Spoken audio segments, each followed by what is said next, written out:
Hello, I'm Eli. I'm 24 live just outside Sacramento and work part-time doing small electrical jobs while finishing my degree in engineering.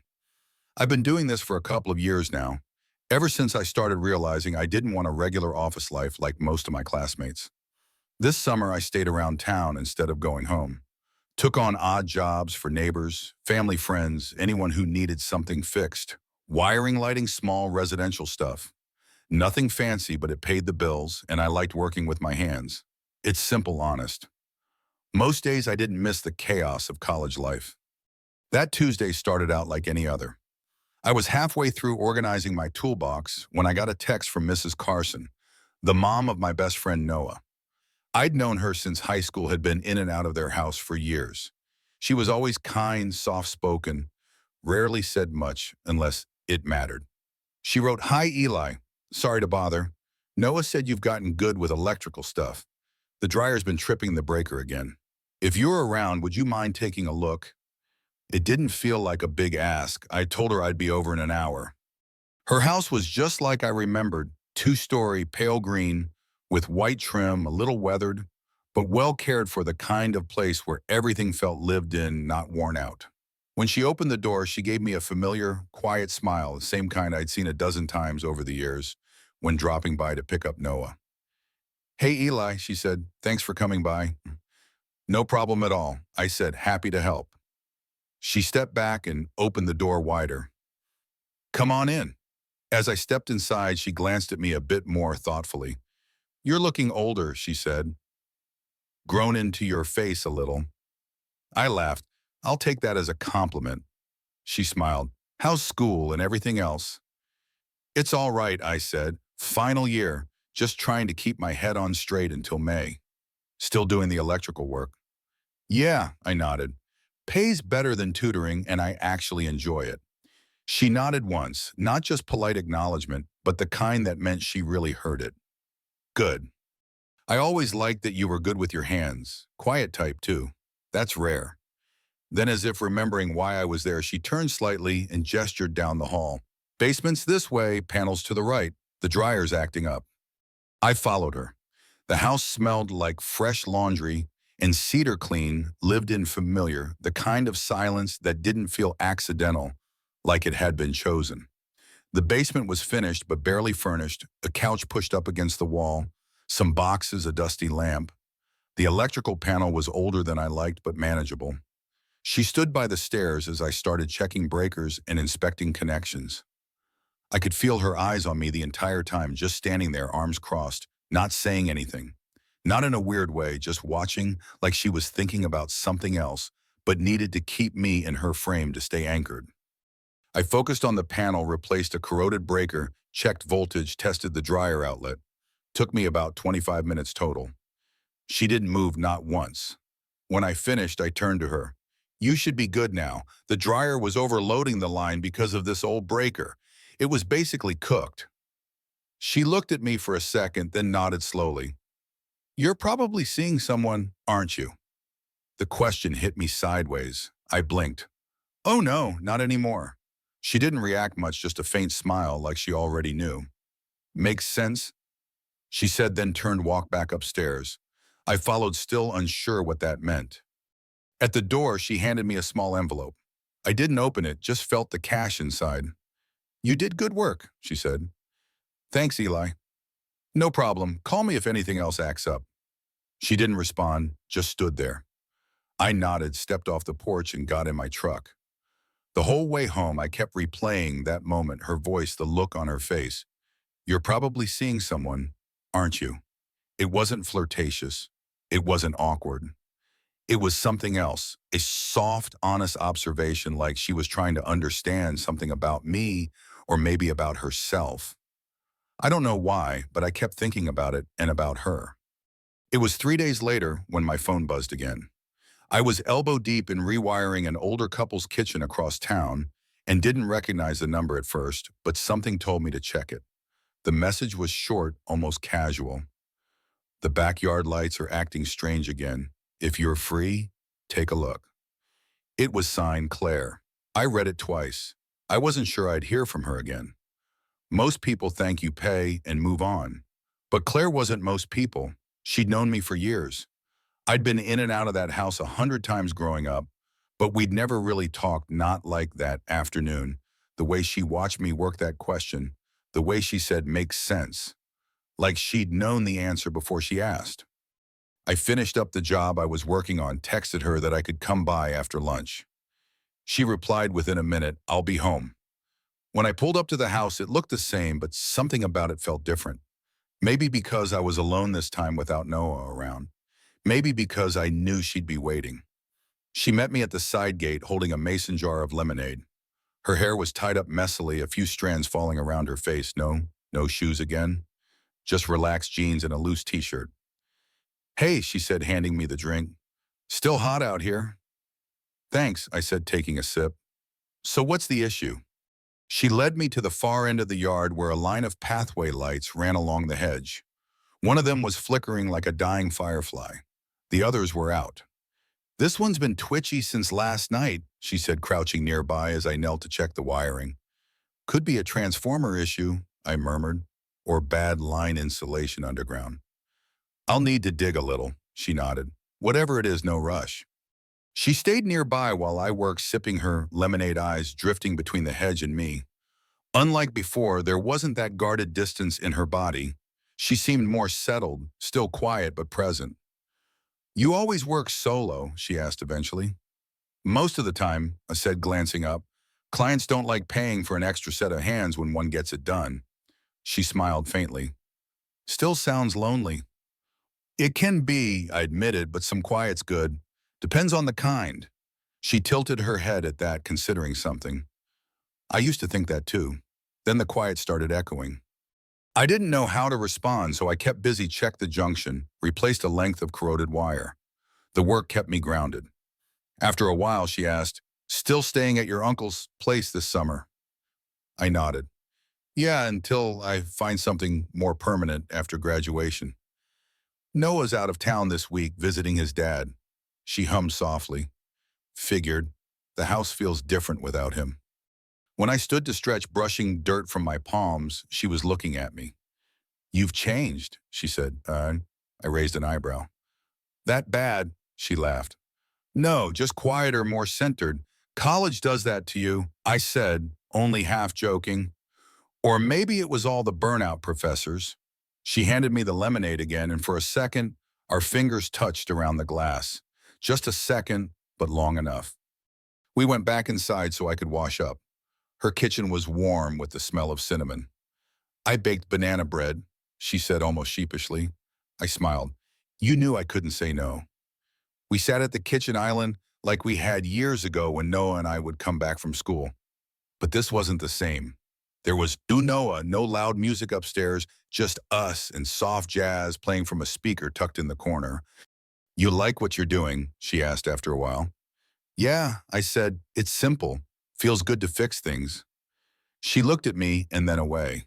"I envy that. Editing books isn't fixing things." She smiled. "It's cutting things apart and hoping they still make sense when you're done. Not always the same." There was a moment, then a pause that wasn't awkward, just weighty. She picked at a crumb on her plate. "I'm glad it was you who came by the other day," she said. I looked up. "Why?" She hesitated. "Because you didn't fill the space with noise. You listened and you saw things I didn't think anyone would notice." My chest tightened at that. I didn't know what to say, so I just said the truth. "I think I've always noticed you. I just didn't know how to look." She didn't speak, just nodded, and then she stood to gather our plates.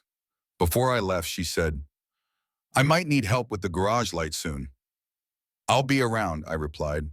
And as I walked to my truck, I realized the way she looked at me had changed, and maybe so had the way I looked at her. It started with a voicemail. I had just wrapped up a long job at a ranch outside town, a rewiring project that left me coated in dust and the smell of hay.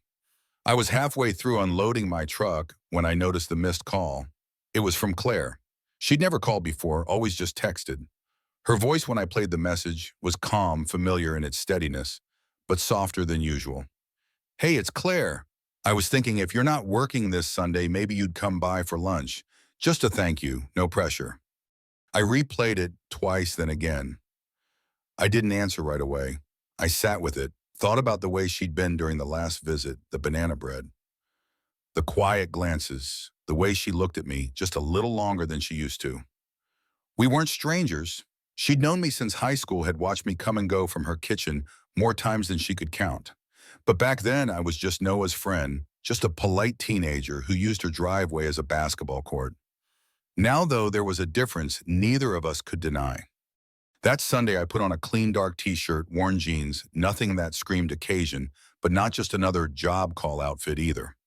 I stopped by a local market and picked up a bottle of sparkling apple cider. Figured it was polite to show up with something, even if she insisted it was just lunch. She opened the door before I could knock, like she'd been waiting. "Hey," she said, her voice light but not nervous.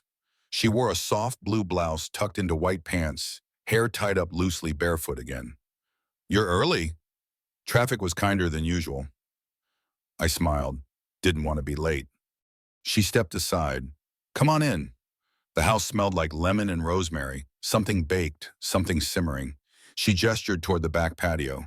The table was already set, white plates, linen napkins, real glasses. She'd gone out of her way, and I could tell she wasn't the type to do that for just anyone. "Hope you're okay with salmon," she said, pouring water into both glasses. "I'm more than okay," I said. "Looks great." We sat under the awning. The late afternoon sun filtered through the trees, scattering gold across the table. For the first few minutes, we talked about food, cooking habits, favorite recipes, how she hadn't ordered takeout in years. "I like knowing what's in front of me," she said. "There's something comforting about being the one in control of what you consume." I nodded. "I get that. I think that's why I like fixing things. Tangible outcomes, no guesswork." The conversation shifted slowly. At one point, she asked, "Do you ever think about going back to who you were before things changed?" "I thought about it," I said. "Not really. That guy feels like a different person. I think I left him behind for a reason." She smiled softly. "I know that feeling." Her tone wasn't sad, just aware. After we cleared the plates, she asked if I could help move a couple of boxes to the garage. "Been putting it off for weeks," she said with a small smile.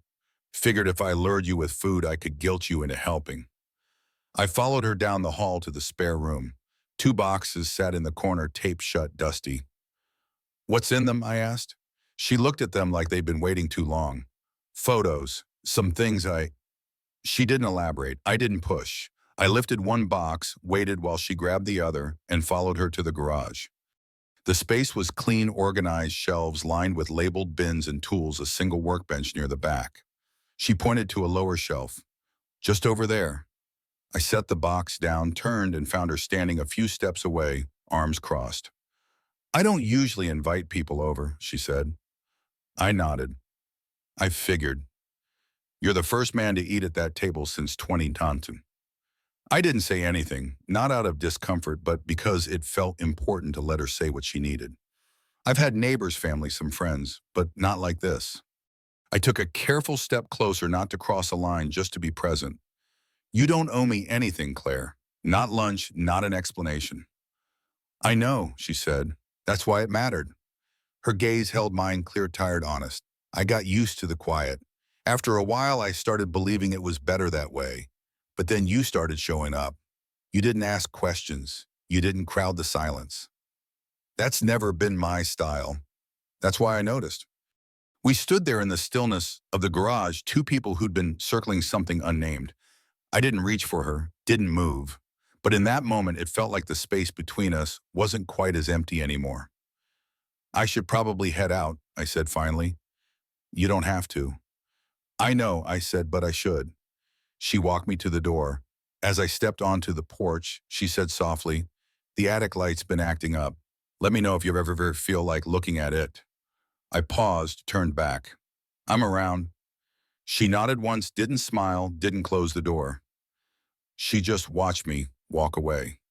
It had been 5 days since that Sunday afternoon, since lunch under the awning, the garage conversation, and the silence that hung just long enough to change something between us. We hadn't spoken since, no texts, no calls. I told myself it was nothing, just a thank you meal, a favor repaid.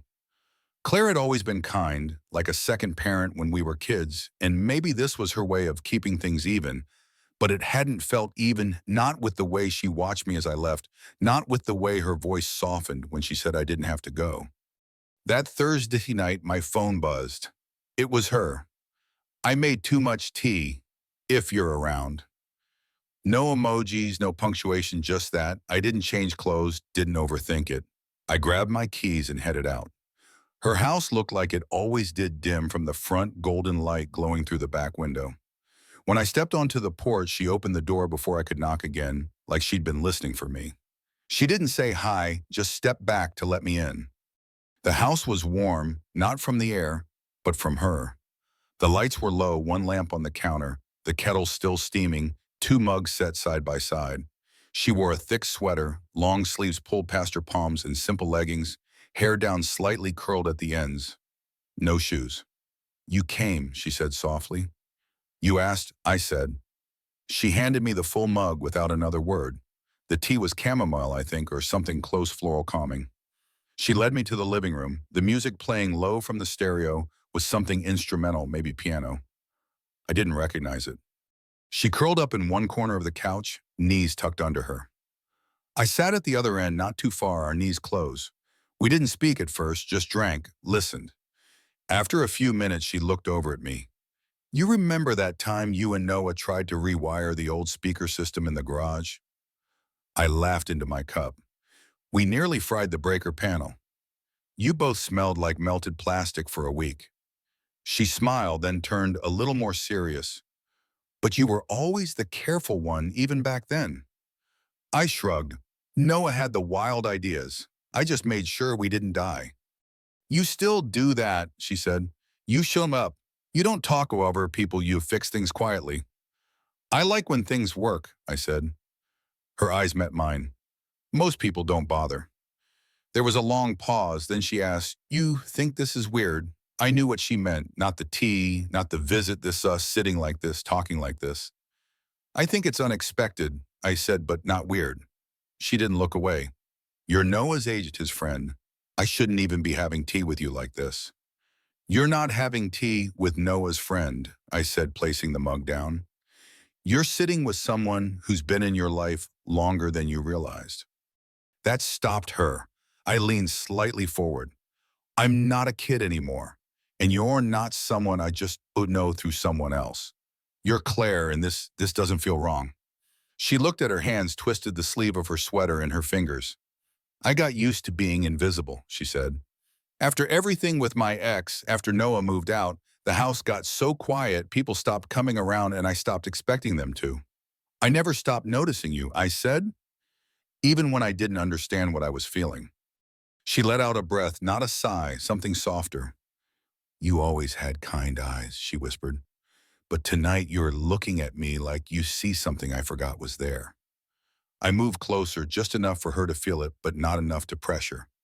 "You don't have to explain anything," I said, "not tonight." "But I want to," she said. Then very gently she reached out, her fingers brushing mine. It wasn't sudden, wasn't electric. It was human, warm, intimate. Her hand found mine, slow and steady. Our fingers linked in the quietest way. Neither of us looked down. I didn't kiss her, not yet, but my thumb ran lightly across her knuckle, and her breath hitched just barely. She looked at me, then, open, vulnerable, and for the first time since I'd known her, truly known her, I felt like she had let me in, not into the house, into her.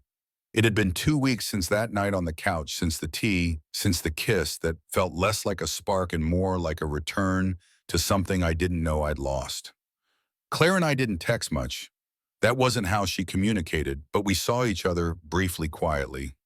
Sometimes it was a knock on the door. Sometimes she left something small on the porch when she knew I was working nearby, a paper bag with banana muffins, a folded note that just said, "You look tired yesterday." It wasn't romantic in the way movies show. There were no declarations, no plans, but there was presence, consistency that mattered more. One afternoon, she sent me a message. "Sundown looks soft tonight. The garden lights flickering again. If you're out." It was the same tone she used when Noah and I were younger, when she'd text me, tell him to call his grandmother, or ask if he left his jacket in the laundry room, but now it was just for me. I didn't reply. I just showed up. She was already on the back patio, sitting in one of the woven chairs under the fading sky. Her feet were tucked under her, a soft cardigan over her shoulders. There was a second glass of iced tea waiting. She'd always remembered how I liked it less sweet with lemon. "You've been quiet," she said as I sat down. "You too," I replied. We watched the light shift around us, orange to pink to silver. The garden felt still, like even the plants were holding their breath. "I wasn't sure if we were supposed to talk about it," she said finally. "Were we?" I asked. She shook her head. "No one told us the rules, and maybe that's why it's worked." She looked down at her hands.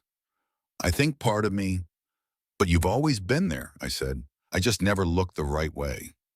Claire let out a breath, not heavy, not swift, just released. "You remind me of who I used to be," she said, before everything got quiet. "I don't want to remind you of the past," I said gently. She smiled. "You don't. You remind me that I still have a present. We didn't move closer, we didn't touch, but we didn't need to. There was a space between us, not distance, but recognition." I looked at the flickering garden light. "I could fix that," I said. She shook her head slowly. "Let it flicker tonight." I nodded. We sat in silence a while longer, both of us knowing something had shifted again, not forward, not backward, but inward. As I got up to leave, she said, "Whatever this is, I'm not going to ask it to be more than it wants to be." "I wouldn't have come if I needed more," I said, "and I wouldn't stay if it didn't feel real." She walked me to the gate. No hug, no kiss, but something stayed in the air as I walked away, something unnamed but not unspoken. The story of Eli and Claire imparts a deeply resonant life lesson. The most meaningful connections often bloom in the quiet, unassuming moments that carry unexpected weight. What began as a simple favor fixing a dryer unraveled into a bond built on shared silences, subtle glances, and genuine presence. Claire's vulnerability, revealed through her quiet admissions of loneliness and Eli's attentive listening, highlight the power of seeing someone beyond their role or facade. Their story teaches us that true intimacy doesn't require grand gestures. It grows in the small, intentional acts like a glass of tea or a flickering light left unfixed that speak louder than words. Yet it also underscores the complexity of such bonds, especially when they challenge societal norms or risk complicating existing relationships. Eli and Claire's unspoken agreement to let their connection exist without forcing it into a defined space reminds us to embrace authenticity while respecting boundaries. This resonates with anyone who's felt a spark in an unexpected moment, urging us to cherish connections that make us feel alive, even if they remain undefined. Have you ever found a profound connection in a quiet, fleeting moment? Share your story in the comments, we'd love to hear. And if this touched your heart, hit like, subscribe, and ring the bell to join our community. Let's keep exploring the beauty of life's subtle, transformative bonds together.